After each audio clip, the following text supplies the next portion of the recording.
Hey there, ladies. Amy's busy, so I thought I'd bring your food out for you. But I still have some salad left. Oh, well, would you like me to take the food back and bring it out in a few minutes? Yeah, and let it dry out under the heat lamps. Just give me the food. Wait. Did that waitress listen to a word I said? This steak is medium rare. I asked for it medium, and I wanted extra gravy on my mashed potatoes. Let me ask you something. How hard is your job? How intelligent do you have to be to take a food order? Jesus. Ma'am, you're absolutely right, and I apologize. I'm gonna get this fixed for you right away. Good. Now I can finish my salad.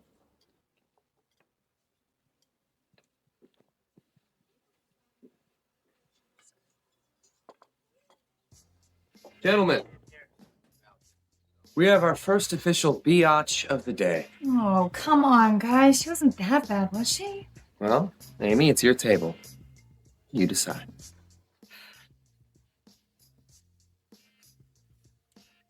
She was a fucking bitch. Do it. The first thing we do is we add a little extra gravy to the mashed potato.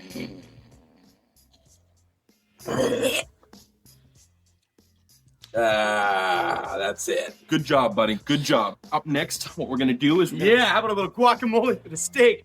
Whoa. What are you doing? Come on, man. You can't be mixing Mexican and continental. Come on, man. I thought you was better than that. Have a little garlic salt.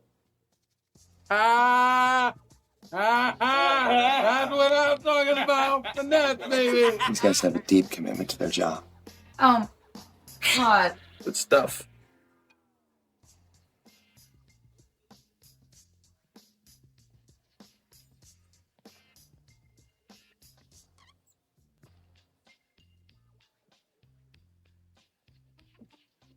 Here you go, ma'am.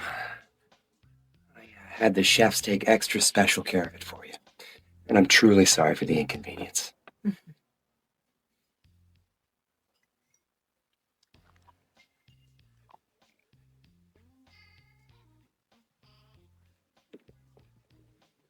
You know, we should probably feel guilty, but she broke the cardinal rule. Don't fuck with people that handle your food.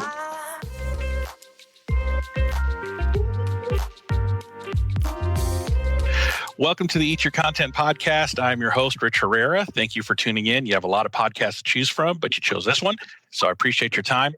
This is another edition of Eat Your Content Refire, where I go back and look at some movies and watch some older TV shows and kind of see how how they affected the pop culture in general.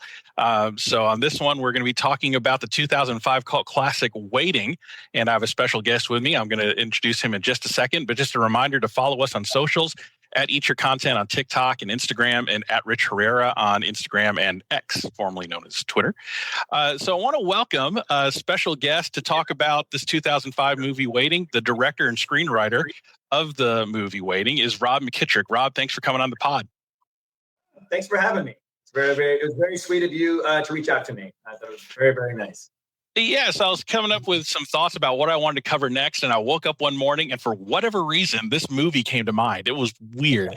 And so I went back and rewatched it. I was like, oh my gosh, this movie is so hilarious. I got to see, I just got to reach out and see if you'd be willing to do it. So, the worst you can say is no. And I thought, well, I'll reach out, and you were gracious with your time, so I definitely appreciate that. So, so as I was saying, you're the director and the screenwriter of Waiting. So I'm sure you're maybe not directly involved with the strikes that are going on, but I thought maybe we'd get your take on what's going on with the WGA and the SAG-AFTRA strike, how it's affecting you, and things like that.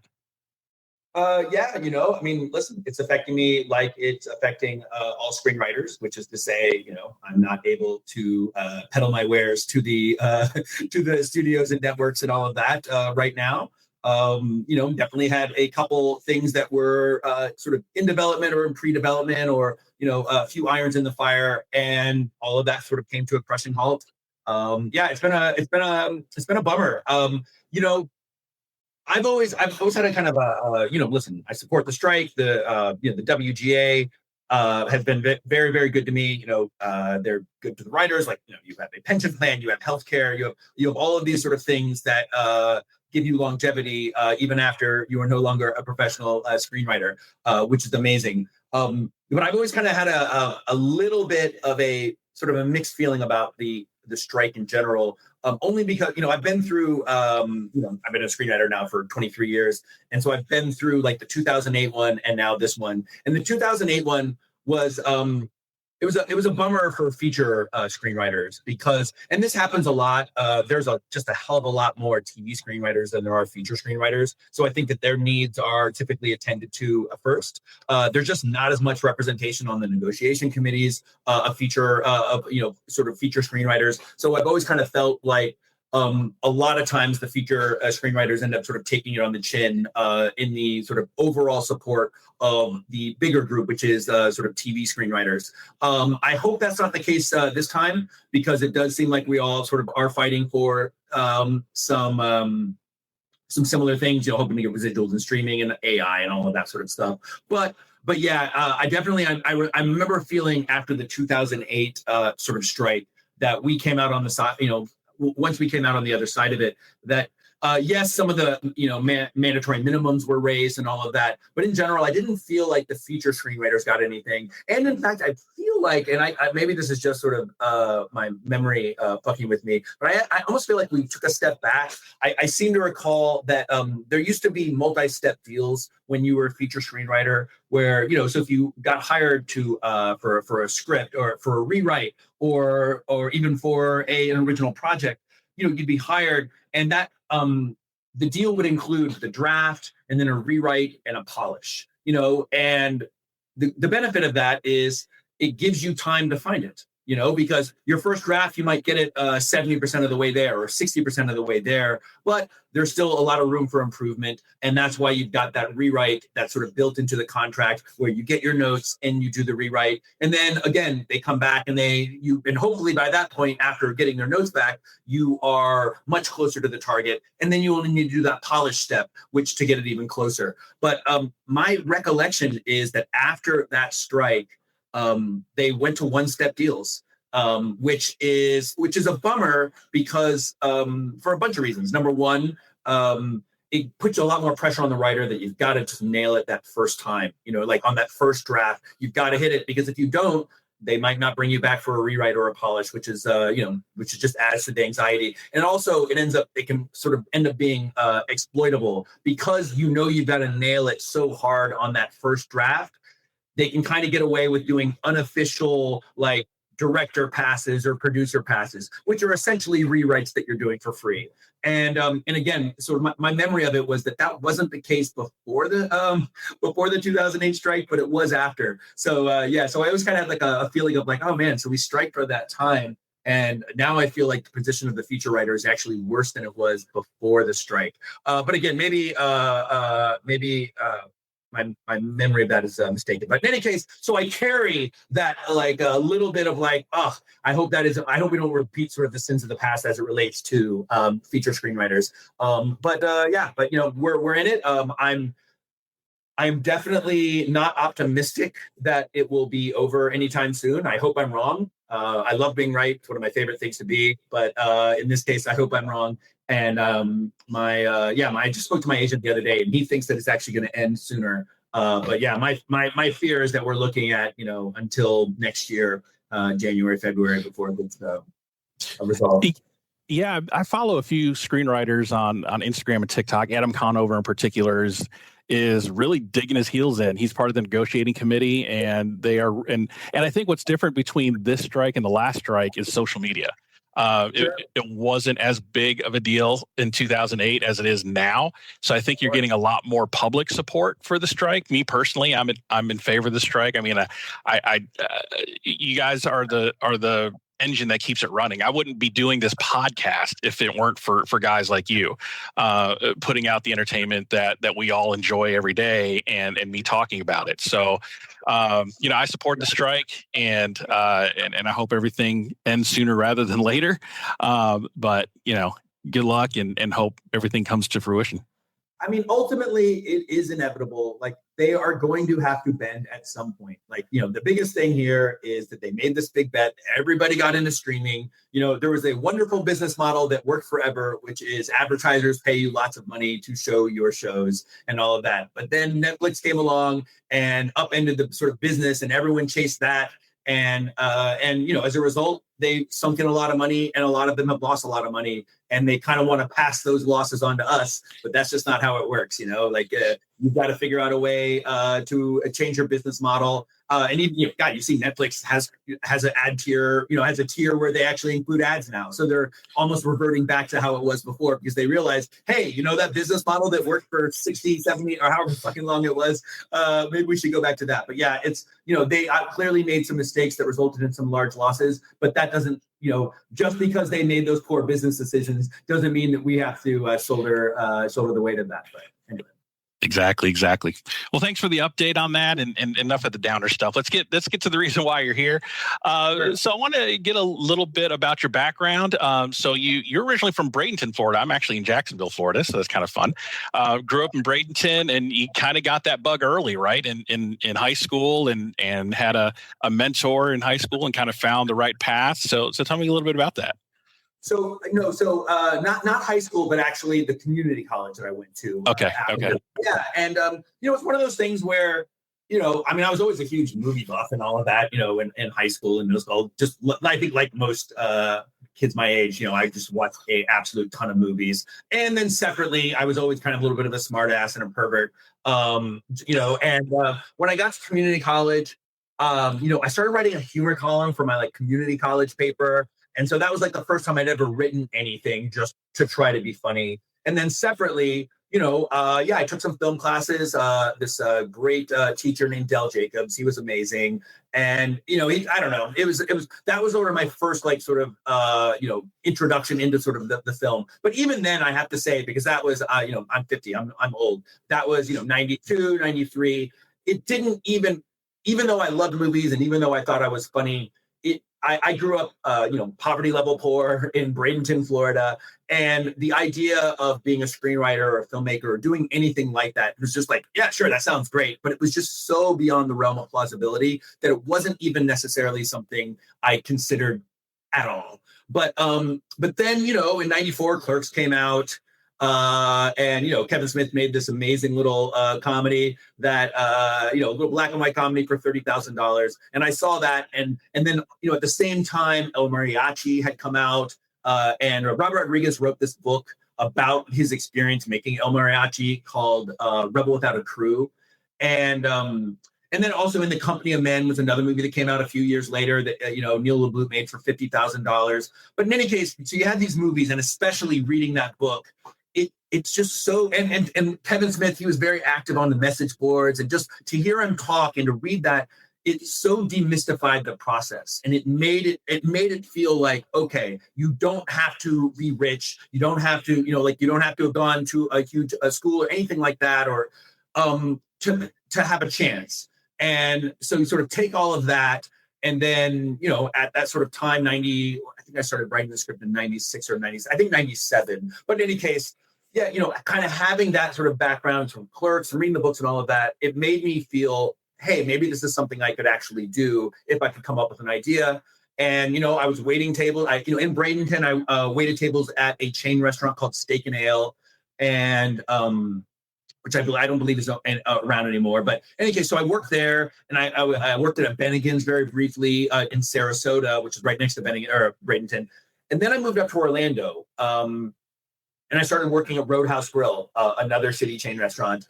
And that was the thing, Orlando is about 2.5 hours away from Bradenton, but it was the exact same experience, it was the same type of people who waited tables, those archetypes were there, and the same type of people were the cooks. And we were all complaining about the customers, and the same there was this sort of universal experience. Even though we lived 2.5 hours away, there was such a consistency there that was my first thought of oh, wow, this actually is a universal idea. So many people wait tables. This could be a really, really fun idea. And then also separately, just because, again, not having any aspiration to make it Hollywood with actors or anything like that, my thought was I'm going to have to make this independently, also, hey, this is a movie that takes place primarily in one location. This is exactly the type of movie that I might be able to make on an extreme budget, and hope to get into a film festival. So that was, that was sort of the origin of it. And yeah, just started, I was, again, working at Roadhouse Grill, which sucked.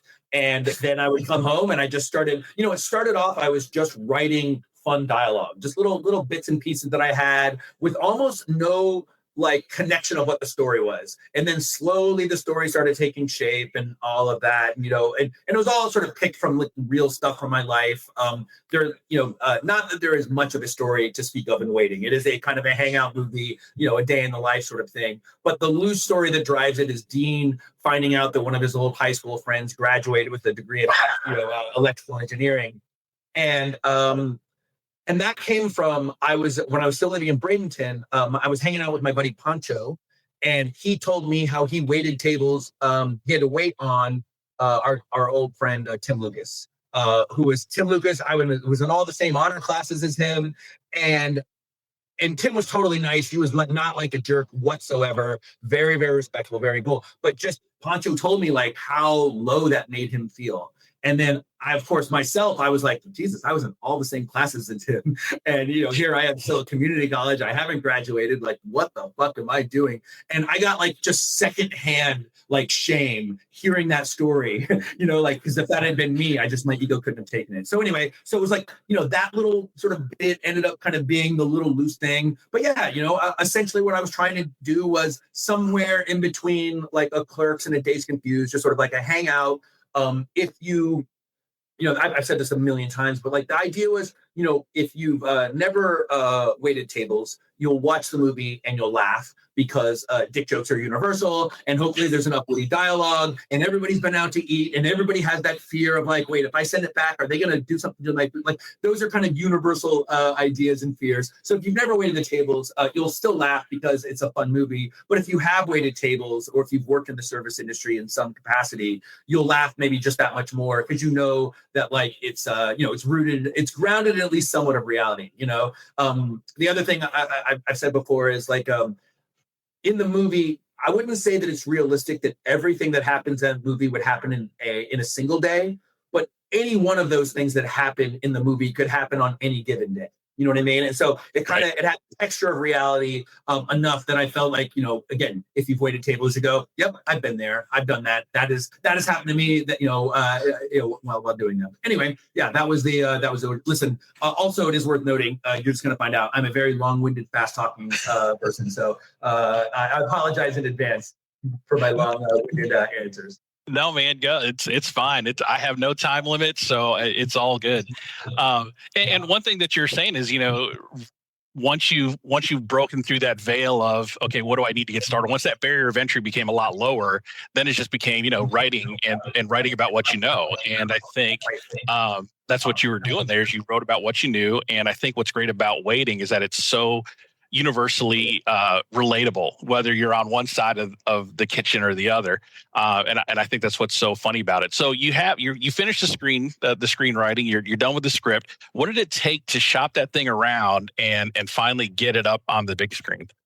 So I'll try to give a fast version of the story. But so I finished writing the script. And again, my aspiration was to make it independent.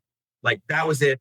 I was going to try to raise up money. I was going to copy Kevin Smith and Robert Rodriguez and Neil LaBlute, and just that was the goal.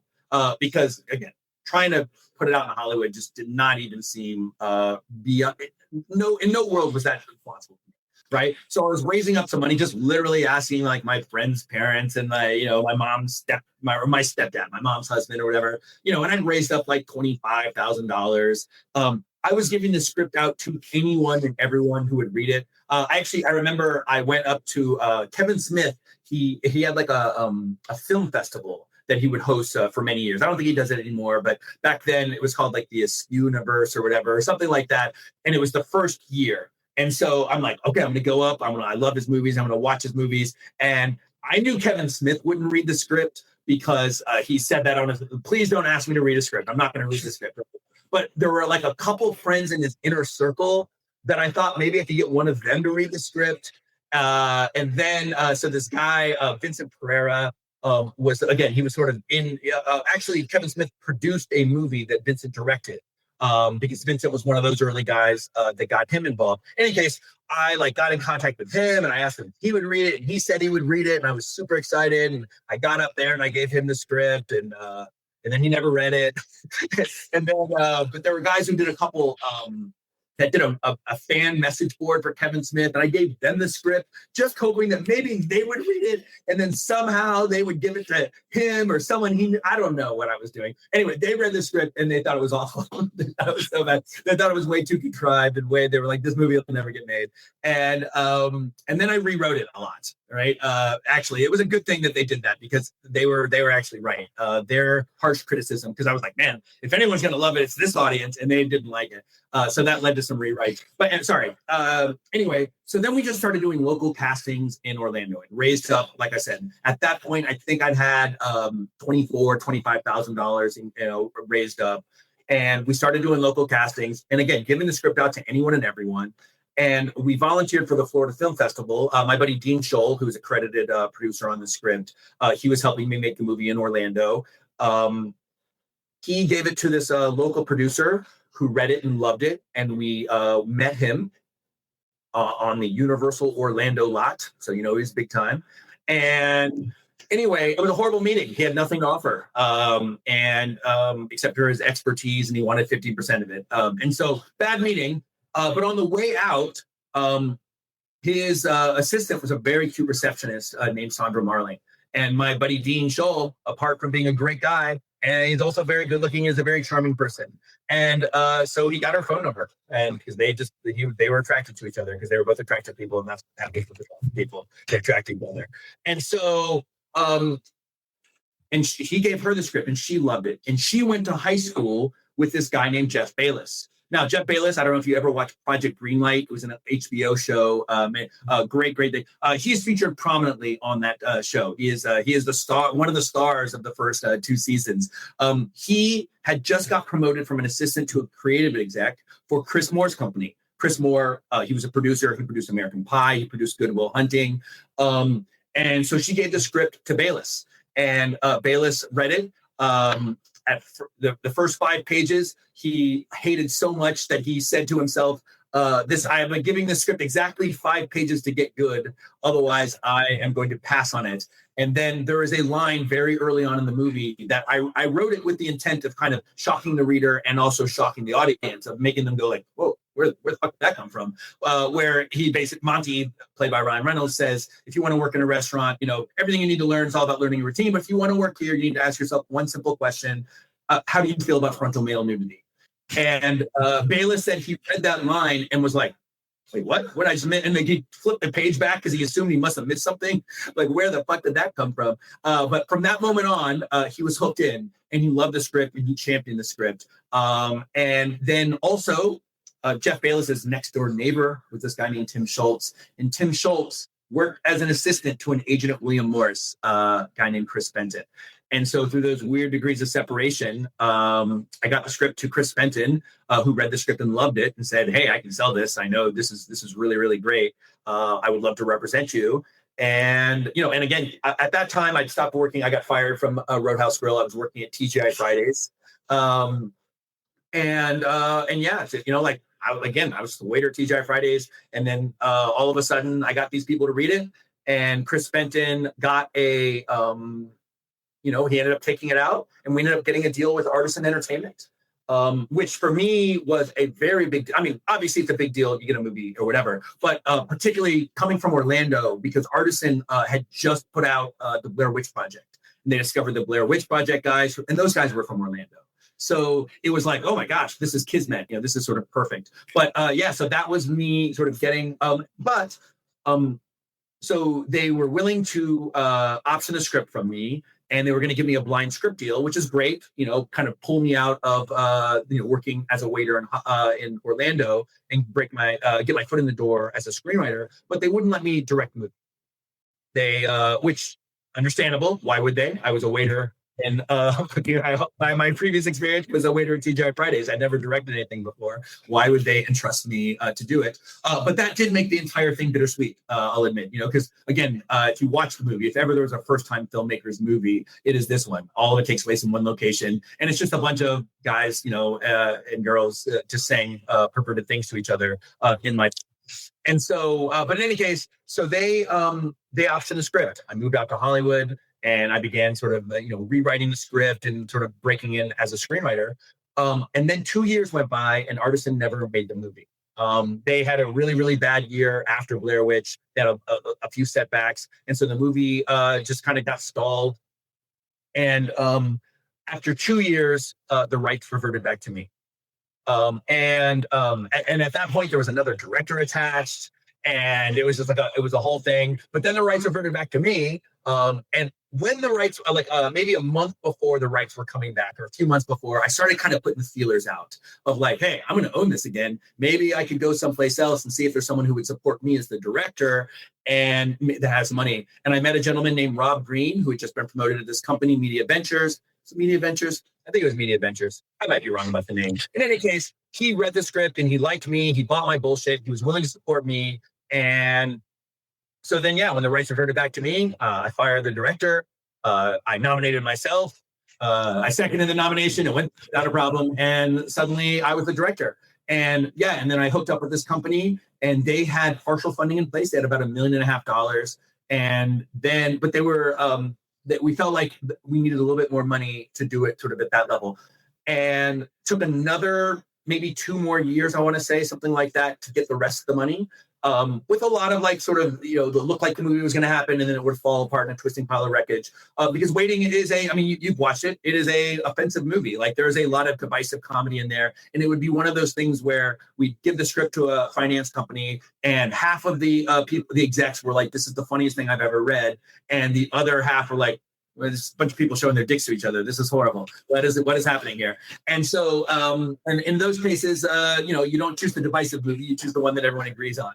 But in any case, a few years later, 2004, I should say, we finally found another company that was sort of looking for precisely the situation we had, which is a movie that wouldn't necessarily be made by a studio with partial financing in place. And then it was off to the races, and we ended up making the movie in 2004, I think, thereabouts. So between finished screenplay and release date, how many years was that? Yeah, so I'm pretty sure I started writing it in 97. That's my memory of it. And the movie, when did the movie come out? It came out in 2005 or 2006? Yeah, 2005. Yeah, it's all a fucking blur to me. So I'm pretty sure it came in October, I want to say. Either October or September. Yeah. So you're looking at math. You're looking at 8 years from when it finally got released. Yeah. Okay.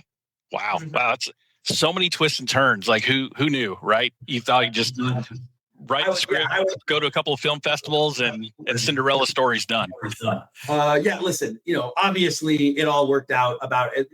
It ended up sort of being a best case scenario and sort of that I had in my mind of like, we got a theatrical release. And it did okay in the movie theater. Didn't by no means did it set any box office charts ablaze, but that ended up being a nice advertisement for the DVD when DVDs were still a thing, and it ended up becoming a pretty massive hit on DVD. And that was in my mind. I was like, that was the best case scenario that I could have hoped for. There was no aspirations of the movie coming out and making $100 million. That's absurd. But it was like, hopefully this will be a movie that comes out in the theater and then lives the rest of his life on home video. And it'll be one of those movies that, people quote occasionally.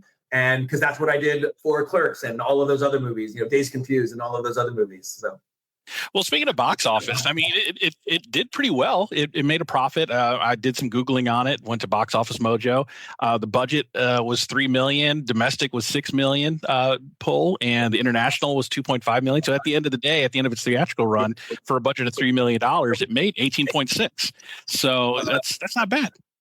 Yeah. No, so it made 16 million and change overall is what I think it made in the domestic box office. But which sounds great when you look at the budget, but when you factor in print and advertising and all of that, it probably, here's the truth. If it broke even from its theatrical, it barely broke even, because I'm sure they spent, $10-15 million on print and advertising. And then you also have to split some of that money, half the money or whatever the percentage is, with the movie theaters. So the truth is, in the theater, it didn't make money. Right. At best, it might have broken even or lost a little bit. But a lot of times these types of movies, those end up sort of that you bake that in, because the theatrical ends up being almost an advertisement for the DVD, which again, right now the DVD market is basically non-existent. You know what I mean? You have the sort of niche market Blu-ray for your cinephiles or what have you. But back then, the DVD market was alive and booming. And so it was that was just a absolutely massive part of the pie. And in that regard, I was waiting just blew away all expectations, just like very, very, very successful movie. Yeah, so the DVD sales, I think, is where the cult following came from, because the tomato score on this one for the reviews was only 30%, and not great, but the audience score is 75. 75% audience score, and I think a lot of that is just people that I talk to that have seen this movie can relate immediately to a time where they waited tables and can identify with so many of the different characters that are in here. So it really became a cult classic thanks to the DVD sales and getting a new audience to watch this movie. So I want to talk a little bit about the cast, because you look back on it now, almost over 15 years later, and this is a stacked cast for essentially an independent raunchy comedy of the mid 2000s, right? Because you have Ryan Reynolds, who up to this point was really known for Blade Trinity and Van Wilder. He plays Monty, and then you have Justin Long coming off of Dodgeball and Galaxy Quest. He plays Dean, and then Anna Faris. She was in the Scary Movie franchise up to that point. So big names now, kind of up and comers then. And then the supporting cast, you have John Francis Daly. He was in Freaks and Geeks, better known for Bones. And then Luis Guzman. He's, great character actor all around. Seen him in a bunch of stuff. And I think the biggest name probably is Shai McBride. So Shai McBride, coming off of Boston Public. He plays Bishop, the philosophical dishwasher. And then some other up-and-comers. You have Alana Ubach, Vanessa Lenges, Caitlin Doubleday, David Kochner, Todd Packer himself on here. So you kind of look at this cast, right? And then up-and-comers, but now just completely stacked of just comedic legends on here. So talk to me about the casting of this movie and how that worked, and getting kind of this perfect storm of people to play this movie. Yeah. You know what? It was so I'll take them piece by piece on a lot of them, so like with Ryan, Ryan actually, he became aboard before I was attached as the director, when there was the other director attached. He just read the script and immediately he realized that Monty is his voice. Like, nobody can pull off that sarcastic, smart ass, a little bit smarmy sometimes. Like it was so obviously, it's as though it was written for him. And when he read it, he felt the same way. And then, again, he liked the other director, but then we sat down, we met, and, we had a good conversation, and he said he had a good feeling about me. And so he was that early attachment. And, it was, listen, he was attached before Blade Trinity had even been shot, but he'd still done Van Wilder, and Van Wilder was, for its time, it was a really successful movie for its budget. It was a nice little pleasant surprise hit. And so he had a lot of, that was our big, honestly, Ryan, he was attached very early on, and he was our big name. In the case of Justin, Justin, Jeff Bayless, one of his good friends, Rose Rader, worked for Ben Stiller's company, who had done Dodgeball, and said that Justin was great. We sent Justin the script, and he passed. He said, "No, not for me. It's too raunchy." But then I, sat down, had lunch with him, kind of talked him through it, and said a little bit of the spiel that I said to you, which is like, yes, of course, it has all of this, but hopefully this will be one of those things that connects with a very sort of specific, anyone who's worked in the service industry. This will kind of become a mantra film for them. Like, wow, someone nailed, and they really, really captured what it's like to wait tables.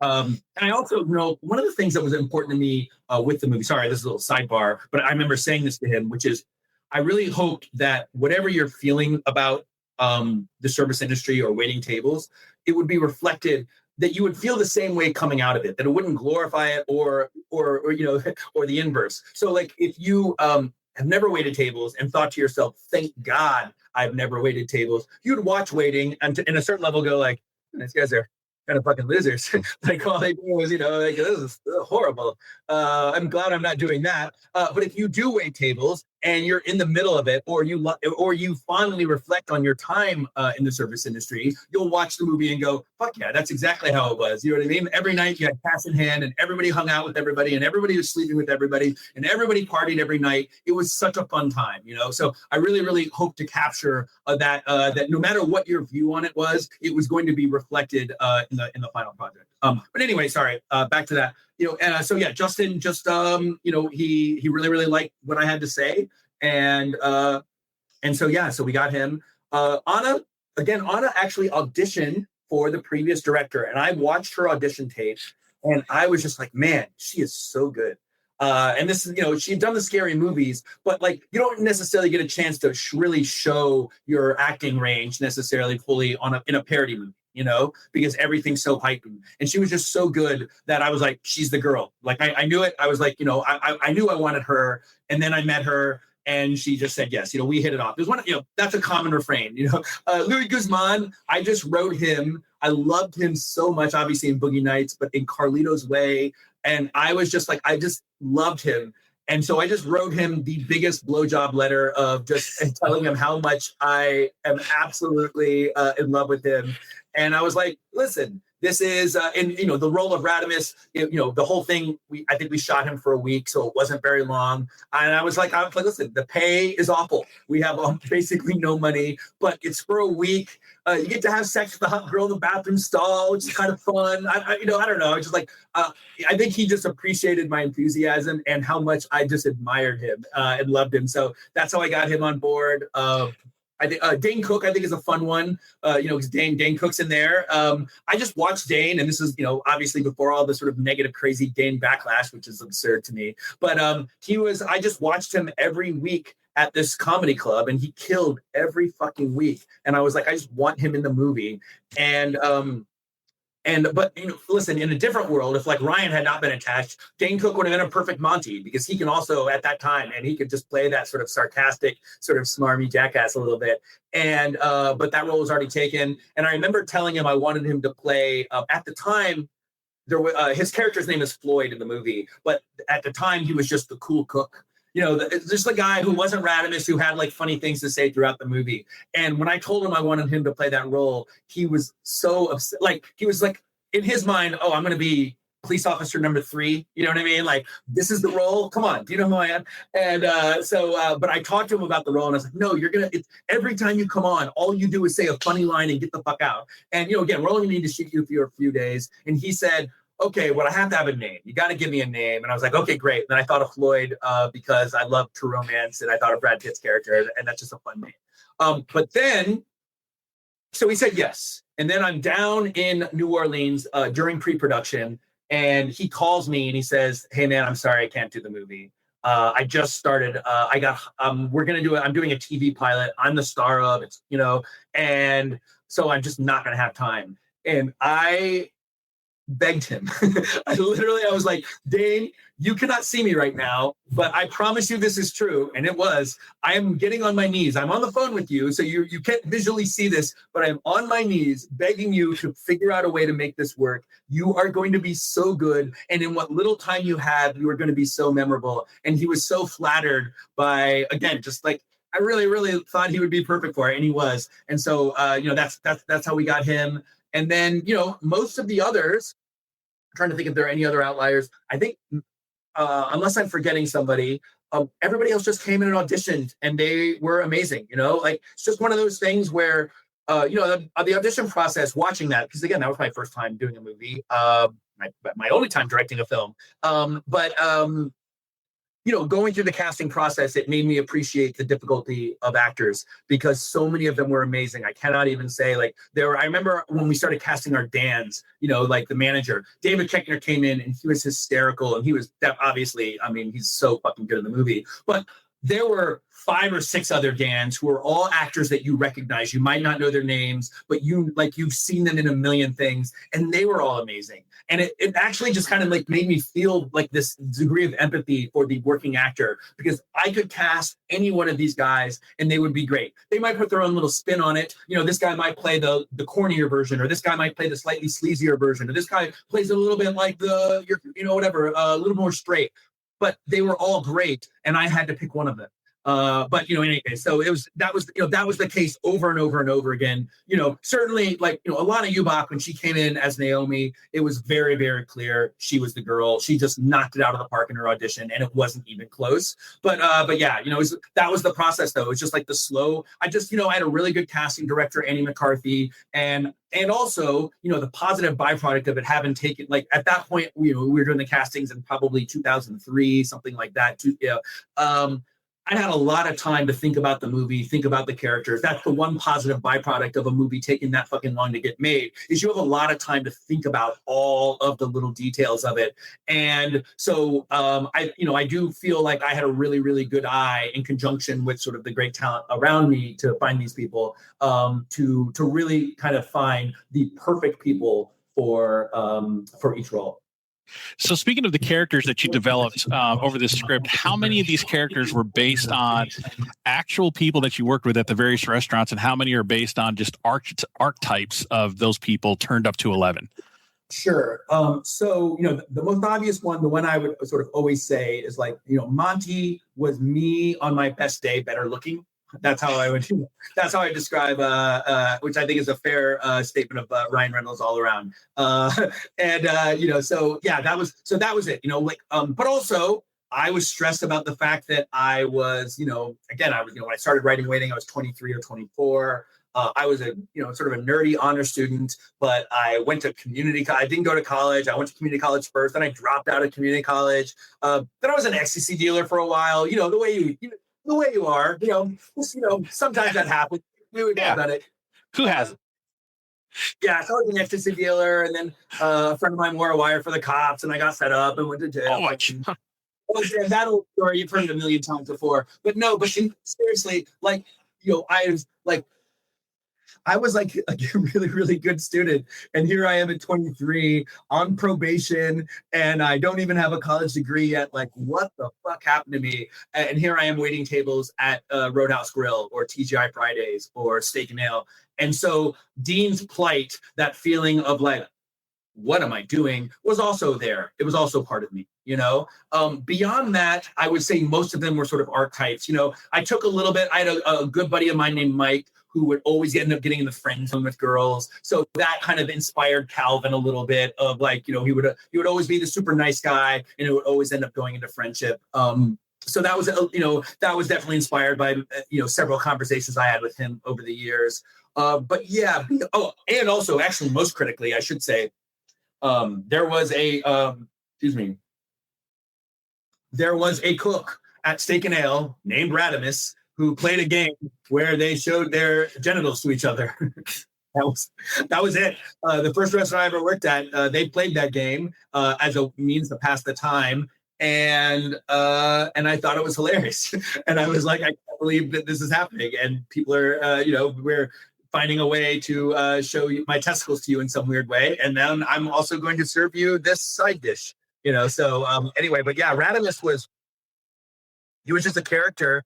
And he spearheaded the game. So that's probably the person his name was Radimus. He's spelled differently in Waiting in the movie. But other than the spelling, that is essentially a rip from the headline person, But actually that's not even sort of true. So I there's the archetypes of like, when I worked at Steak and Ale, there was like the waitress who was like been there way too long and was just burnt out and frazzled and just on a hair trigger to complain about everything. And then when I moved up to Orlando and started working at Roadhouse Grill, it was the same thing. There was a waitress who'd just been doing it a little bit too long, and her name was Naomi. And so I just took the name. And then also there was a hostess named Natasha at Roadhouse Grill. Now that I think about it more, I actually took some of those names. But she I used her name because I thought Natasha actually was a good name because it just, there's something young and Vixen-esque about it, or whatever. But in every, again, at the Steak and Ale, there was always a hostess that all of the servers were flirting with, and all of that. And so again, that was that sort of consistency. And then the last one was when I was in Steak and Ale. There was a manager named Dan, and he was an asshole. And then when I moved and I started working at a Roadhouse Grill, the manager's name was Dan, and he was a different kind of asshole, but still an asshole. So I was like, okay, well, that's perfect. But yeah, and then so I guess that covers a lot of them. But those were types.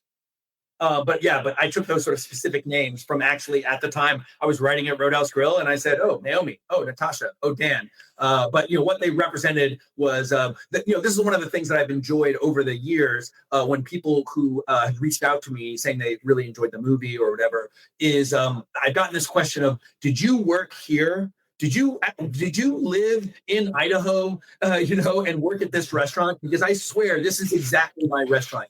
That's something that I've heard many, many times over the years, that I like almost to the T captured the very specific essence of that restaurant in wherever it was. That's why in the movie we never actually say the town or the city. It's not supposed to be Florida. It really is supposed to be any town USA. Just a suburban city that has chain restaurants was essentially what I wanted. Because for that exact reason, because I wanted it to feel universal. Anyway, sorry, again, tangents.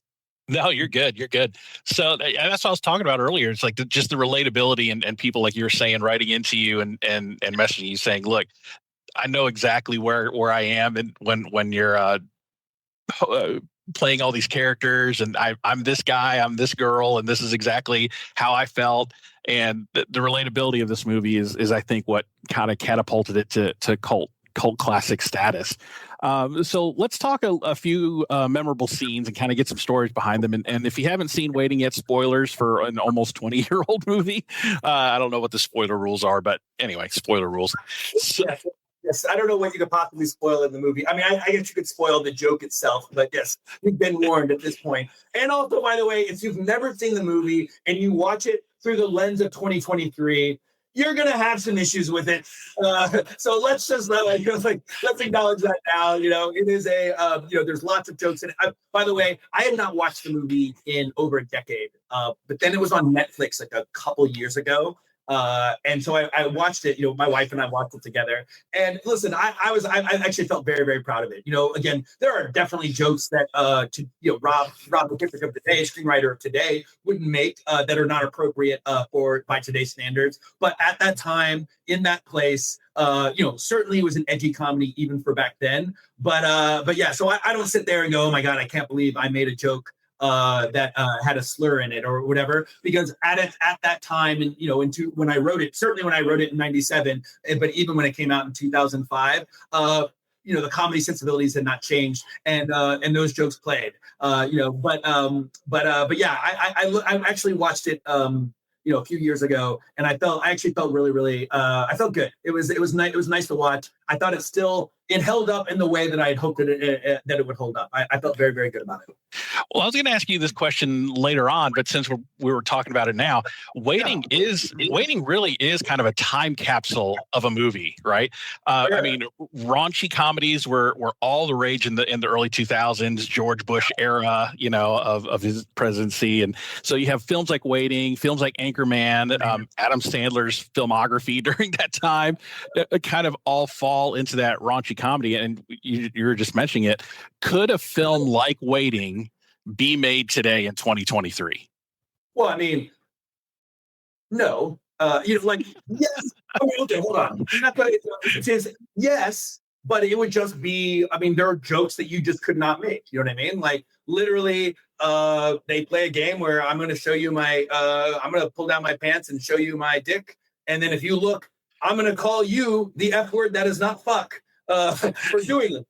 That would never happen today. Are you kidding me? That's insane. You couldn't even imagine it. You know what I mean? Like it's one of those weird, it's just one of those things. There was a certain time where I still used the F word that was not fuck. And then at a certain point, you're like, oh yeah, that's kind of icky. And now I get it. And I would never do that today. You know what I mean? And so that's what but can a universal comedy be made about an industry or something like that, of course it can. But, comedy sensibilities change as we sort of evolve. So, on the conceptually, you can make a movie like Waiting, but Sure. the jokes themselves and the raunchiness and some of the ways that we approach it, absolutely not. And which is fine. Again, and I don't every time I remember when it came out on Netflix, it got a little bit of bump, and so because I'm a needy human being, I searched it on Twitter just to see what people were saying about it and all of that. And I remember reading like one post where someone reached out to Ryan Reynolds and like, Ryan, now that Waiting is on Netflix, are you going to apologize for the jokes that were made? That, and I'm like, which is absurd. Again, like if you're still making those jokes today, then I think that you have a reason to like, okay, take a look at yourself because, again, read the room and understand that the room has changed. But you don't look back and go, oh my God, I can't believe you made that joke when that joke was being made at the time and it was considered funny. But in any case, so again, the conceptually, yes, could be made, but so much of the comedy, so much of the humor, you'd have to figure out a different way into it. And I think that's fine. Listen, it's harder and harder as a comedy screenwriter to try to walk that line. And I still struggle with that to this day as a primarily R-rated comedy screenwriter. But that is the task at hand, and you just sort of you have to know what your audience wants, and you have to know what your audience is going to say. Whoa, that's not funny. It might have been funny 20 years ago, but it's no longer, and you've just got to accept that and figure out new ways to be funny. According sort of by today's standards. Yeah. I was thinking that watching it the other day and preparing for this podcast, I was like, wow, back in the mid 2000s, like you were saying, edgy then, but unacceptable today. It's crazy. Like there's no way you get away with writing the words that came out of that screen in 2023 and listen to some other podcasts doing retrospectives on Waiting without you. A lot of them were like, yeah, I like it, but I kind of don't like myself for liking it. It's kind of funny listening to people watching a time capsule of a movie through the lens of 2023. And it is a different era now. And people are real quick to kind of pull the trigger on things now that they weren't so quick to pull the trigger on before in terms of like unacceptable, right? So, but yeah, I agree with you. I think you could make a movie about the restaurant industry from a waitstaff perspective, but it would be different. It would not be Waiting as we see it now.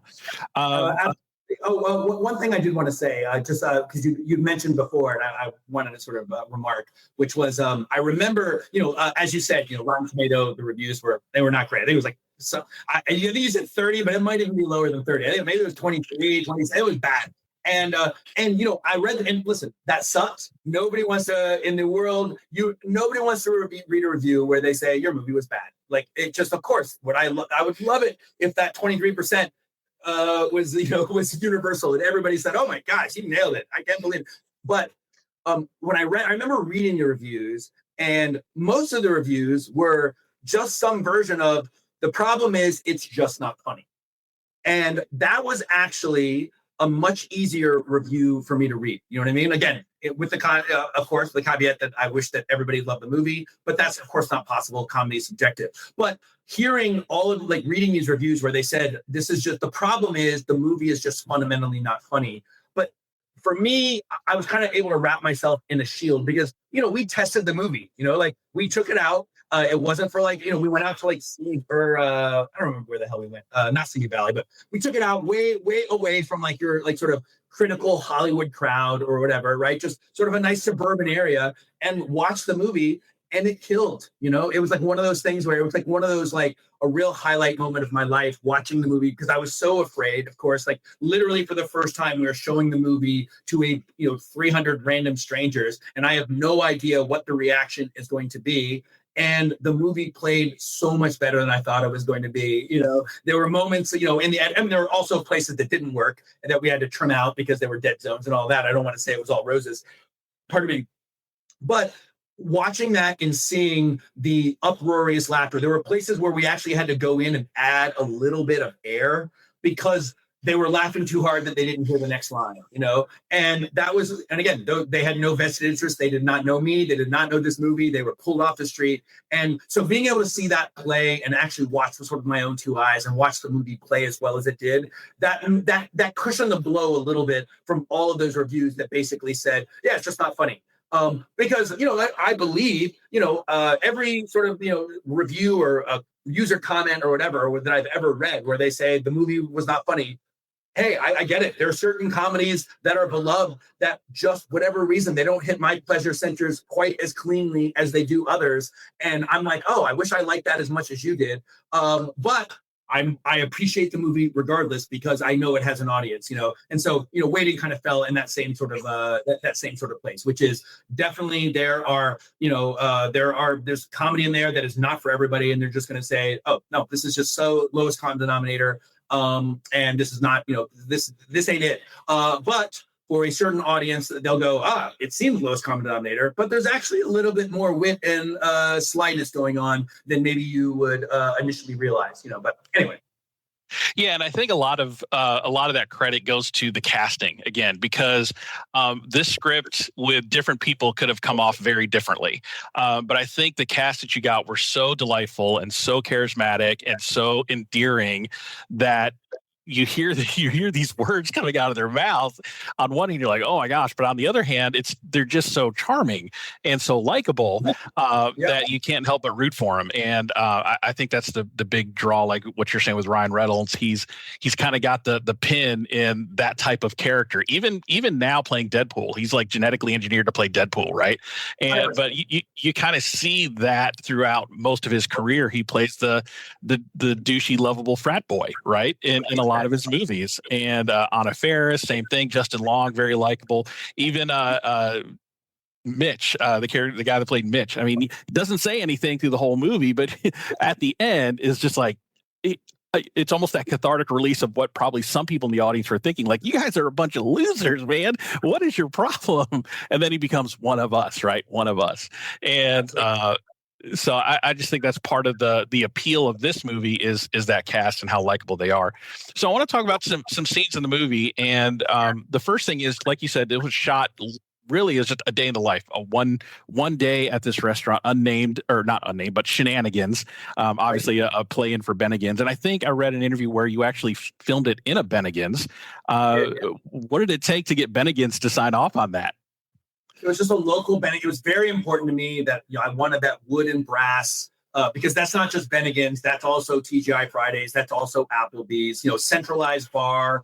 And the only thing that really changes is the shit on the walls. You know what I mean? Chili's is Tex-Mex, and Bennigan's is Irish pub or whatever. But that's the sort of thing. But yeah, that was huge. That was a major sort of battle that we get. That was again one of the stars of the movie is the restaurant itself, and it needs to feel authentic. But yeah, we found a local Bennigan's in Kenner, Louisiana. And we basically went to them and said, hey, we'd like to shoot there. We need to shoot it there for a month. And would you guys be willing to close down? And they said, okay, but you are going to have to pay us a lot more money because we're going to have to do a big grand reopening. And so that was a major expense for that $3 million movie, was just the location. And then after we finished wrapping, we gave them, of course, all the money for the grand reopening, and then they never reopened. They just stayed closed and left the money. The truth is, I don't remember or know the exact machinations that went into getting the thing, but our location person down there found it. And I'm very thankful that we were, because there were definitely a couple other locations that like my line producer was really pushing me to go after because it was so much cheaper. But that was one where I really kind of stood my ground, and I knew that was something that we really needed, precisely that that type of restaurant to really sell the world correctly. Yeah, like you're saying too, it is every Applebee's, every Chili's, every TGI Fridays has that same kind of aesthetic look and feel, which led to the credibility of Waiting and being kind of that slice of life type of movie. So the overarching kind of thing in Waiting is the penis showing game, and like you said at the beginning, the very front page of your script and almost the first line of the movie is, all right, what's your feeling on full frontal male nudity? And it right there, if you don't know what kind of movie you're watching, you were just told what kind of movie you're watching. Turn back now if you don't want to see the rest of it, right? And the penis showing game, as kind of abhorrent as it is in the movie and stuff, really, though, when Shy McBride at closer to the end of the movie really talks about this philosophical, metaphorical meaning of the penis showing game as a catalyst for change, and when he's talking to Dean, what this game really means to the restaurant is it generated good morale, and it made everybody kind of joke with each other. And in turn, now that they kind of appreciate each other as employees, that appreciation turned over to the customers, and the customers got better service, and the restaurant started making money. So and Dean's going through this existential quarter life crisis. And so Shy McBride, Bishop, tells Dean's like, what's going to be your quote unquote penis showing game to launch your life into a different direction. And then I was thinking, oh my gosh, did he just make this game deep? So that was kind of ingenious. I got to tell you, that was pretty interesting. Tell me the thought process. Now, you base it on an actual thing that happened in your life, but where did it turn to become this catalyst of change, this philosophical moment? Yeah, you know what? Like everything, the whole thing's an evolving process. It started off, I thought it was a funny thing. You know what I mean? I have a puerile sense of humor. I waited tables and they played this game, and I could not believe that they did it. And it was absolutely ridiculous. But it was also this was a real thing that actually happened to me that I thought was absurd. So again, I wanted this to feel, I wanted it to feel real, the movie to feel real. And I thought, okay, now in this very specific restaurant, Steak and Ale, we played this game. But I bet in other restaurants, and there's always that circle game that kids would play or whatever, and it was sort of a take on that or whatever. But I was like, this is so specific, right? That and just absolutely ridiculous and attention grabbing, and I wanted something kind of offensive that would make people go, oh my God, they play this game where they show their dicks to each other, and there's different positions and all of that, and those were I made up a couple of them, but most of those positions were actual positions they played in that real restaurant. So it was less of me being a good writer and me just being a good journaler, but anyway, so that was the initial thought of and I remember actually my buddy Mike, I was talking to him and I was like, yeah, I started writing this thing about waiting tables. And he was like, are you going to put the thing about the penis showing game in it? And I was like, I had not even thought of that. And I was like, that's a good idea. It was because I just told him that story of waiting tables. And he was like, that's absolutely insane. You got to put that in the script, So that was just the initial was, let's just write this thing. It'll be an ongoing thing where amid everything else that's going on, these guys, they show their genital to each other. There also was, I will say, the slightly, if you can believe it, there was the slightly higher-minded thought about it was I wanted to show senseless male rituals. That was a big thing to me. I like the idea of I am going to painstakingly take the time to pull down my pants and show you my genitals. And if you look, I'm going to call you gay for looking. It was, to my mind, that was so, and that, I'm, listen, my memory is so hazy about all that. I don't think that part was actually in when we actually played the Steak and Ale. I think I added that because I thought it was just so silly and absurd. Yeah, I'm pretty sure at the actual Steak and Ale, you did not call the person gay for looking at your genitals. You just tried to flash them to shock them. But the reason I added that was because I thought it perfectly captured the stupidity of your average teenage 20-something guy.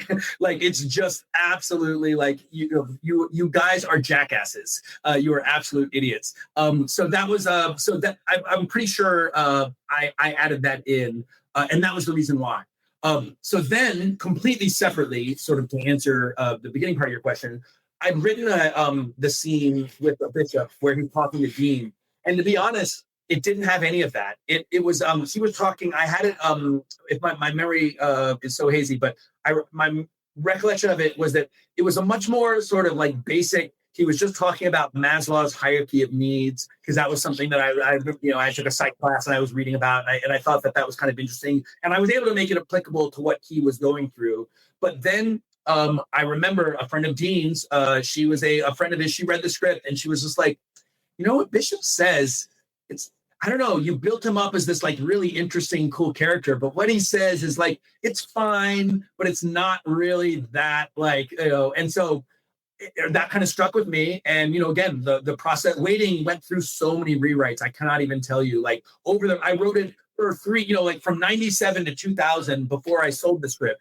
I was constantly rewriting it. When I started working at TGI Fridays, I rewrote it and added some of the specific things that happened at Fridays. It was just a constant, when you have nothing else to do, I can just pick at it and tinker with it all the time. So it was a very, very evolved process. But yeah, she just said, hey, what Bishop is saying here isn't that interesting. You need to write something that is, that rises to the level of the kind of mystique that you created for the character. And from that, I was like, oh yeah, you know what? And then I was like, and also, it gives a little bit more of a reason for the penis showing to exist, rather than just something that is funny or a sight gag or some raunchy sort of comedy. It was like, oh, that was, that's actually that would be a really, really good way to sort of tie it all together to make it, have a little bit more on its mind, rather than than just being a silly raunchy sight gag. Yeah, and it had the potential to be exactly what you were just saying there, just a silly, raunchy sight gag throughout the movie. But what Shy, yeah, it is. But Shy McBride gave it deeper meaning and something for the audience to kind of think about and go, huh, and think about that. So I thought it was good. Shy McBride is so good in that. Shy was that was actually a role that we were not able to cast. Like I originally had my conception for that role was actually like a Steve Buscemi type, right? Someone like that. Yeah, that was sort of the original. Like so, or I remember there was this movie called Dead Again. I want to say Kenneth Branagh directed it, and Robin Williams played this role where he's completely against type, where he played this sort of calm, like psychologist sort of presence or something like that. Anyway, that was like, Jeff Goldblum maybe, like those were the kind of what I had in my mind. And, but then I remember I was actually in pre-production, and then because we were having a difficult time sort of casting the role and finding the right person. And then they showed me Shy, and I just talked to him on the phone, and the way he described it and hearing that voice of his, that gravitas that comes, and he's like, yeah, I'm always going to be smoking a cigarette. And, and just like, and I was like, man, it was not what I had in my mind. Like that was one of those, one of the few examples. Almost every character in the script, they ended up being what I had in mind, because I was a first time filmmaker. I wanted it to be as easy on me as possible. So I directed people. I found people who were exactly like, that they were already very close to that way anyway. So I knew it was going to be easy to direct them. Maybe the one counter example to that was Shy, he was completely different than what I had in my mind. But as soon as I actually talked to him and heard his sort of cadence and all of that, I was like, oh man, this is so much better than anything that I had in my mind. But yeah. Yeah, he was great. So I want to talk about Monty for a second. Monty, the character. Sure. What's the story about the creation of that character, and what did it take to pitch it to Ryan Reynolds and tell him, it's like, okay, you're going to hit on minors throughout the whole movie, and you got to be okay with that. So tell me a little bit about that, because he and Ryan Reynolds is the only guy I think that could have played that role, and me watching it going, okay, it's funny. When again, in the lens of 2023. Decidedly, obviously not funny. But funny in 2023, maybe not. Yeah, probably yeah. Not. So talking about the evolution of that character and getting Ryan Reynolds to look at the words on the script and him go, sure.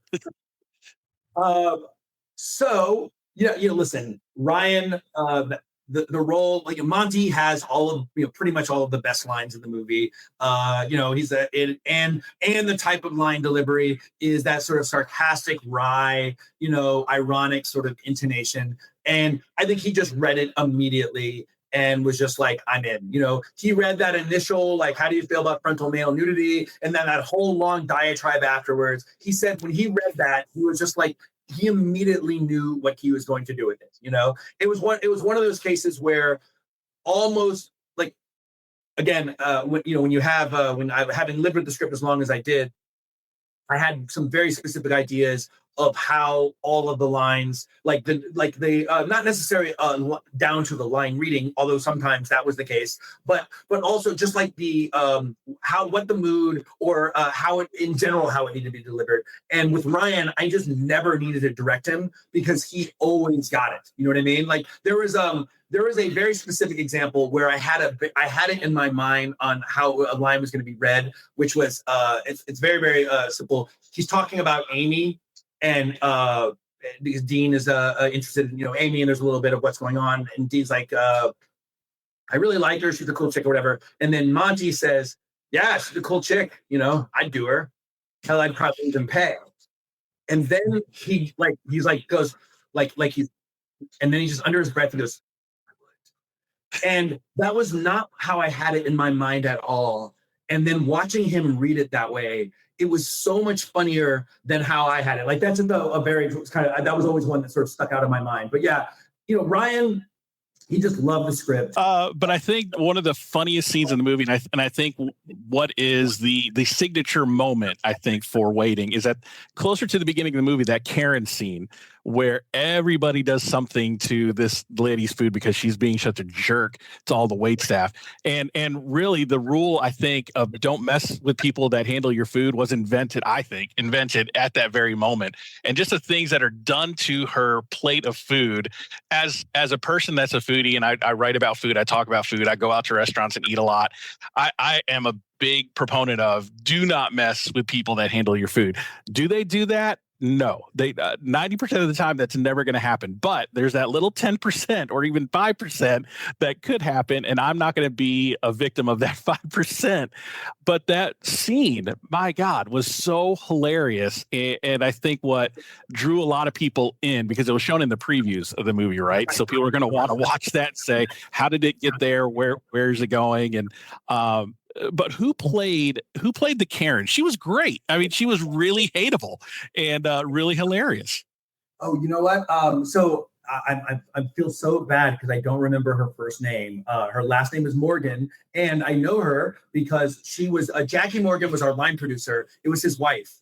And she was the sweetest woman in real life. I cannot even tell you how nice she was. But her ability to do that I was like, for a lot of the day player roles, we had to cast locally in Louisiana, New Orleans, and the surrounding area. And sometimes when you're shooting on location, you can sort of have some slim pickings. But I mean, more than just her. I mean, I love so many of our day player roles. I'm obsessed with so many of them. I've talked to them about it, but yeah, she absolutely just dialed in, and she killed it. But yeah, you would have to believe from her performance that she was not acting, and that is sort of her resting bitch face situation. But that is not the case whatsoever. She was really just an absolutely sweet person, and she had the patience of a saint because she was married to Jackie Morgan, who was a pain in the ass. No, Jackie's great, but he's not gonna watch this. But anyway, yeah. But no, she was amazing. That scene was not in the original draft when I sold it to Artisan. I was at the time waiting. I will say over the rewrites, and certainly once it came out to Hollywood, it got a little bit bigger. It got a little bit broader. American Pie had come out, Road Trip had come out. There was a scene in Road Trip where I remember they fucked with the food in some small way.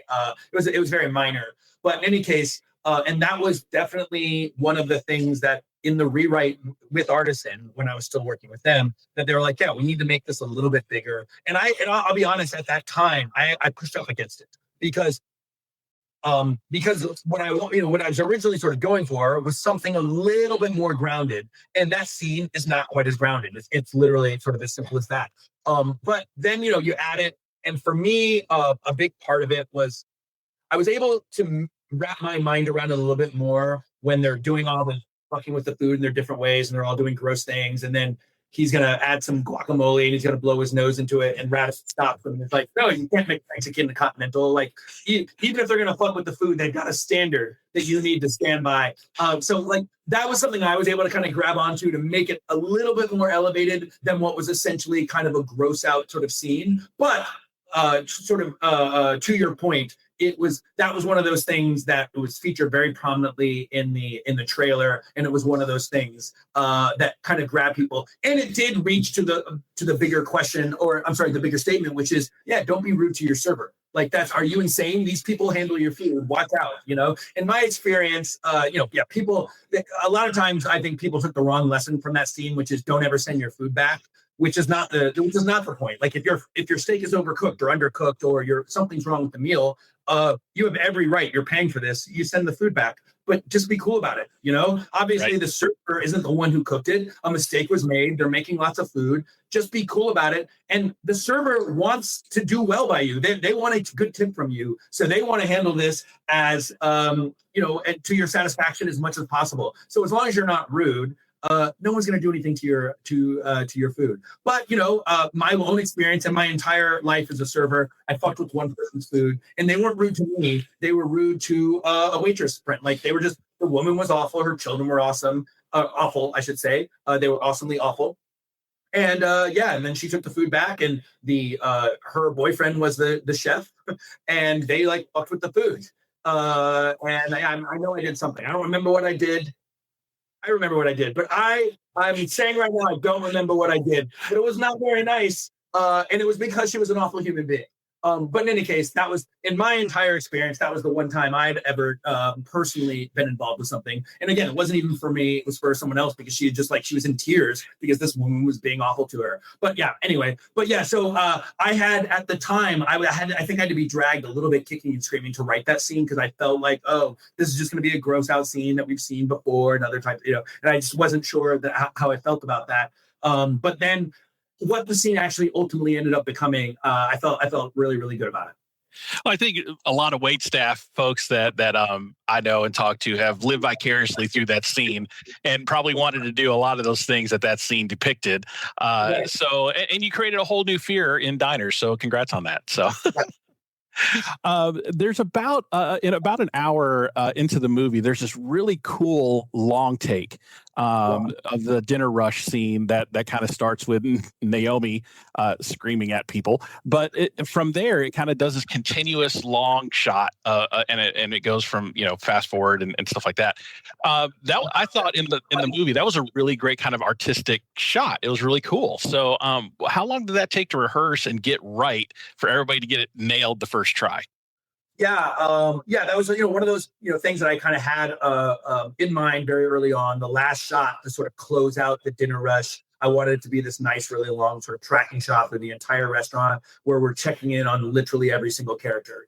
That was one of those things that was sort of conceptually in the script from a pretty early point, that like this will be the thing that closed. I'll be honest, at the time I didn't foresee speeding it up, because there are times where we literally go fast motion, and that ended up just being for pace. Like it was one of those things where it sounded, it was really, it was a really, really cool shot, but there was enough dead zones in it that we're like, okay, let's just speed up past the boring parts. You're still going to get the feel of it, but and let's just highlight all of the jokes and all of the fun little moments, and then cut out some of the filler with that quick little speed up in those few places. But I want to say that it took, I think we had it was shot at night. We had half of a day essentially to shoot it. I don't remember what we did in the first half of the day. That was it. It was a very ambitious shot to do in essentially, whatever that was, 6 hours time or something like that. I think we were able, because it's just like you have all of these extras. It's everyone's gonna hit their marks. Everyone, there's a lot of day players. There's a lot of people, and all of that. But yeah, I think we ended up probably rehearsing, going through it, just maybe for tour. It took a long time to get it all lit and all of that. And that is in that same period of time. But I think we rehearsed it for maybe an hour, just kind of going through, and then shot it several times. I want to say we did 4 takes, something like that, 3 or 4 takes. And yeah, there was some problem solving going on because they at the very end of it, they have to go into the bathroom, and then we had to set up a little ramp so that it could go up and you could go over the stall to see Radimus having sex with his girlfriend in the bathroom stall. There was definitely quite a few moving parts with that, and again, particularly ambitious just given our low budget. But it was one of those things that I really, really wanted. I wanted my big movie geek shot, and I was very, very happy that we were able to get some semblance of that. Yeah, it was a really neat shot. And speaking of Naomi's anger issues that kind of triggered that whole long take, I got to say that she was probably the breakout character, because she was so angry and it was so funny. And what did Alana have to do on a daily basis to kind of get in that mindset of just being pissed off all the time? Like, it was so hilarious. I mean, listen, if you've watched, Alana Ubach has had an amazing career.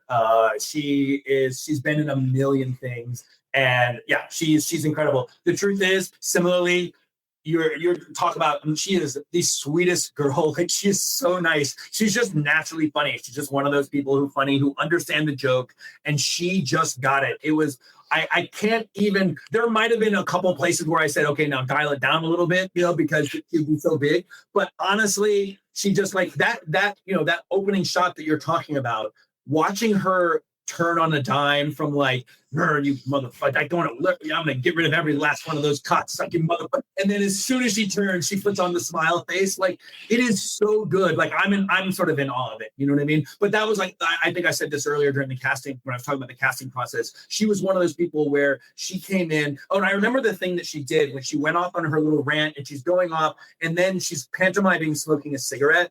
And then when she did it, her hands were trembling a little bit. And I was like, it was just a little choice she had made that I did not direct or whatever. And I was like, that is it. That is so perfectly encapsulating of her character. And she just knew it immediately. It's just one of those perfect sort of situations where you find the absolute perfect actress. And I don't even know how much more I can say. Oh, I will say one thing. There were a couple more scenes with Naomi in it that we ended up cutting. She ended up being, when we did our test screenings, one of the favorite character. Monty, I'm sure, was like the number 1 character, but she might have literally been number 2. But that was an iterative process, because there was a time where there was a little too much of her, where she became grating, where it became a little. So I think we got very, very fortunate in the editing of, like, maybe we cut out just one scene of hers or something like that. And we found that where she was on just enough. And every time she came on, she just absolutely destroyed it. But yeah, that was just, she's just an amazing actress. And, just put the camera on her and then hold on, because she's going to kill it every time. Yeah, that was a great balance too, because it did have the potential to be too much, but you gave us just enough for it to be funny and not annoying. And right. I thought that was a great choice, because, again, one of my favorite characters in the movie, and just her outbursts are so hilarious, and probably, a lot of wait staff that works at a place a little too long, like you're saying, it gets to them, and they become kind of Naomi a little bit. So the end credits was particularly funny to me, because you did end credit stingers on this one before Marvel made it cool. And you got a ton of them on here. There's Dan going to the redneck's house instead of the party's house. And then you have Nick's fever dream rap video, which was hilarious. And then the Rube Goldberg machine at the end. So were all of those planned, or did that come up like in the middle of filming? Like, hey, this would be fun. Let's do this. So I knew, okay, so I think the very end, or I'm sorry, the end with Dan, I don't remember if that was initially conceived as an end credit thing. I don't believe it was. So that was like the first little ending, and we thought that was just sort of fun. But then, listen, I cast Andy Milonakis. Andy Milonakis just came in. This is before he had the Andy Milonakis show. And he was just so fucking funny. And then I looked him up, and I saw him doing these raps. And I was like, man, it would be so fun to have Nick and T-Dog do a rap over the end credits. And so, and I was like, and if you do it, we'll shoot, if you'll write a rap and you'll come up with it, we'll shoot it. We'll come in on like one of our days off. We'll just shoot it on video, and we'll see how many people we can get to come out and, in the video. And he loved it. And so Andy wrote this great rap. There was definitely a little bit, Andy had like a little bit of a looser sort of almost improvisational style. So I remember we worked on it a little bit to make sure it kind of hit so that we could really put it to a nice beat, the whole thing. But yeah, and that was just one of those things where, yeah, again, on a Saturday, we just, a bunch of the Louis came out, a bunch of the actresses came out and just dressed sleazy to be in this ridiculous rap video. One of the prop guys had this big cockroach costume for some reason. I cannot tell you why, but we're like, put it on. We'll put that in there. Why? Because I don't give a fuck. That's why, because it's absolutely ridiculous. But yeah, and his rap was so raunchy in the movie. Like the MPAA gave us an NC-17 a couple times, and literally we just had to bleep out some of it. Like he says, "I'm going to eat your pussy like Jeffrey Dahmer." I think, and so we had to bleep that out in the theatrical cut. So yeah, we got NC-17 largely because of just language from that rap video. Wow. So we had to do a couple trims on some of the sight gags or whatever, but oh,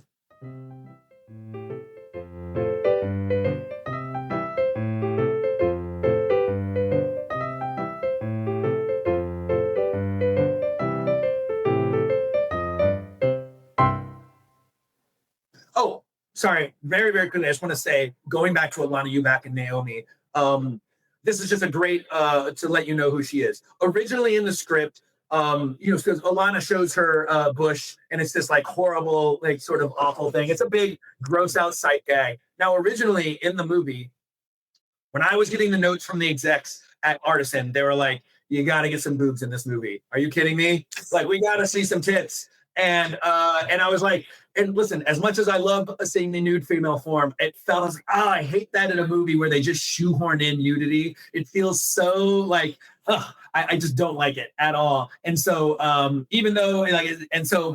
but then I thought, okay, they said they want to see boobs, and I was like, if we showed vagina, and I was in my mind, and it was.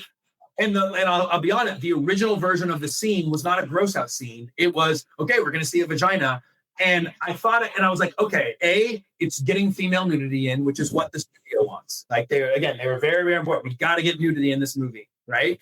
And I was like, okay, so this is a way to show nudity. It's a little bit different. It's not just boobs, it's a vagina, but also it's coming off of Radimus had just shown his testicles, right? And it's the one time in the movie, it's like a sight like, whoa, where did that come from? You weren't expecting to see balls, and suddenly, because in the movie, every time they do the penis showing game, you see them getting it ready, but then we cut away and we just show the reaction of the person who is seeing it. But we don't actually show it because you can't have a movie that's just, the idea of male nudity is really funny. Seeing a bunch of male nudity all the time is fucking kind of, gives you the click.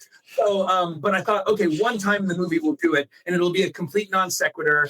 We're going to cut to these Radimus showing his testicles, and it's going to make everybody laugh because they got fooled by the penis showing game like the servers do. And so that was always in the script. But then I was like, okay, how about we add in the whole part of like, the girls would never play this game. Why? Because of that. And then you cut to Anna Faris's character, Serena, showing her vagina. And again, it would be a nice, well-coiffed vagina that is attractive to look at. And again, pleasing the studio who wants nudity. And I was able to make it, and at the time it was to make it part of a bigger point, which is the girls could never play the game because the guy if a girl's going to show me her vagina, that would be worth taking a kick in the ass. That's essentially her point. You guys would take a kick in the ass just to see a girl naked. So no, that'll never work. And, but Anna Faris said, yeah, I don't want to do that. I want to show my vagina. And also, I don't want to double. I don't want people thinking that's my vagina. She'd already had a big scene in Scary Movie where she had like a big crazy vagina. And she was like, I just really don't want to do that. And so I said, okay, because I had no choice. She wasn't going to do it. But the studio, our finance, there was no studio, but our finances were like, we got to figure out something. And then I was like, they were like, what about Alana? Talk to her. So I had to sit down with Alana. And I remember Alana told me she thought I was going to fire her. She thought that she wasn't doing a good job, which is like you watch her performance and you're like, what the fuck? But she's so good. But anyway, I was like, so, and I said basically what I just said to you. I kind of walked her through it. And I was like, so I was trying to think of what the other characters would do. You know, are there any other characters who might be willing to show their vagina where it would make sense? Because the Amy character played by Caitlin Doubleday, she was like too nice. It wouldn't have quite made sense for her character. But I was like, Naomi, I could see. And she goes, okay, I'll do it under one condition. It's got to be the nastiest vagina you've ever seen in your life. And again, if you ever need any other confirmation that she's the coolest fucking person, like that was her immediate thought. Yes, I'll do it, but it's got to be disgusting. And I was like, so what was originally supposed to be this a thing for, you know, like again, calling it what it is, mild titillation per the studio and the financiers sort of request, ended up being a big sight gag. Which again, you know, your taste may vary on you know how you feel about that sort of thing, but it definitely made it into a big jokey thing as opposed to just something that's like, oh, good, we get to see a girl naked. But anyway, sorry, I'm completely on. What were we asking me for? That's all right. Now we were just talking about the end credit stingers and that Rube Goldberg machine. I wanted to talk to you about though. So what was going on with that? Yeah, so. The theme of my production designer, Deborah Herbert, so fucking good, man. She was amazing. She just cared so much because there is a theme in Shenanigans. It is not like, again, you had Irish pub for Bennigan's, you had south of the border, Tex-Mex or whatever for Chili's or whatever. We were like, what is the theme of Shenanigans? And we just sat there and we were thinking, and we wanted it to be, you know, like tomfoolery, urban legends and myths, you know what I mean? Apothecary, like cure-alls and tonics and snake oil salesmen and all of that sort of stuff. Like those were the things that we kind of had in our mind about what would be the individual areas. So like, and if you actually were like to pause it and look around, like Dean's area is the urban legends and myths. There's like a Loch Ness monster and Yeti, and that's all of the shit that's on the walls are built around that sort of theme. And then Amy's section again is this like the apothecary section with cure-alls and tonics and snake oil salesman stuff and all of that. And then I said to her, I was like, oh, it'd be cool to maybe have like a visual representation of a Rube Goldberg contraption. You know what I mean? I was like, it doesn't have to work or whatever, but I just want it to be one of those things that you saw when you were a kid, like the foghorn leghorn, like crazy long contraption. You pull down the thing and it makes the thing go and all of that. Just something that visually, even still, you would look at it and understand what that represents. And so I wanted that for one of the other sections, Naomi's section, I'm pretty sure. And so then she had watched a commercial that had a big Rube Goldberg contraption. I don't even remember what the commercial was for, but she got inspired and she said, hey, can I make the Rube Goldberg contraption work? And I was like, you fucking serious? Yes. Absolutely. Not only that, if you do make it work, I'll put it in the movie. And so, yeah, she just did it. And I remember at one point she asked me because they couldn't figure out a way to make it work. And she was like, so we're going to have somebody off behind the scenes pull this little lever to make. And I was like, nope, no, you cannot do that. This is a Rube Goldberg contraption. It has to be a Rube Goldberg. And that is the deal. It must work. And then she made it work. And and so I was like, wow, she actually did it. So I held up my end of the deal, which is it was a pleasure to do, which is we put it at the very end credit of the movie. We shot that on the same day that we shot the music video. We just had everybody, everybody did the music video, and then everybody gathered around, and she put the mug down and it made the thing and the pop and the balloon and the filled with water and all of that shit, and it popped the beer thing off and it poured it into the mug. And you hear, if you listen to it, you can hear everybody cheering. And that was sincere cheers because that was our first try. We tried shooting it one more time just for backup or whatever. And we weren't able to do it a second time. It didn't work the second time. And we were like, fuck it, we got it. Yeah, it was great. I was watching it. I was kind of rooting for it. And I was like, it was great. It was so funny. And I think just a really funny ending if you made it all the way through the credits. But, I want to be respectful of your time. I had a great time talking to you. Waiting, I think, just defined a generation of wait staff for those times and even now. And listeners, if you made it this far, congratulations. Don't send me emails. But Rob, I appreciate it so much for coming on. Do you want to give you a moment here just to plug whatever you're allowed to plug that's not being struck at the moment? And where can people find you on social media and whatnot? Listen, there is nothing to plug. Okay, right now, yeah, there's sort of the downtime. I'm working on stuff, but I wouldn't even bring up what those things are because most stuff doesn't get made. I've worked for 23 years and I've been hired to write lots of stuff, but I've only gotten a few things made because it's fucking hard to get stuff made. So I don't want to jinx it. I'm not going to do that, Rich. I'm not going to do that. Have a few things that I'm excited about that when the strike ends, hopefully we will see those things to fruition. But beyond that, you know what? The truth is I'm not even really active on social media. I have a Twitter that I'll go on Twitter just to read what mean people say about other mean people occasionally, but I never post. You found me on Facebook. I really never post on Facebook. So yeah, I'm, you can find me there if you want to say hi. But other than that, I got nothing to plug. I was just like, you know what? You reached out, you said, hey, do you want to talk about the movie? I hadn't thought about it or talked about it in so long. And I was like, fuck it. I have nothing to sell. I have nothing. I just thought I was flattered that you asked. So that's certainly enough for me. And as you said, if you were able to make it an hour and a half into this, then you're doing the Lord's work, listener. Well, again, thank you so much for your time. I appreciate it. Waiting, if you want to watch it, is streaming now on Peacock. I had a little bit of trouble finding it, but I did find it on Peacock, so it is there. And follow us on social media at Eat Your Content on Instagram and TikTok, and make sure to like, follow, and subscribe on the podcast player of your choice so you know what's coming on next. Rob, thank you for your time. I appreciate it. Likewise. Thanks, Rich.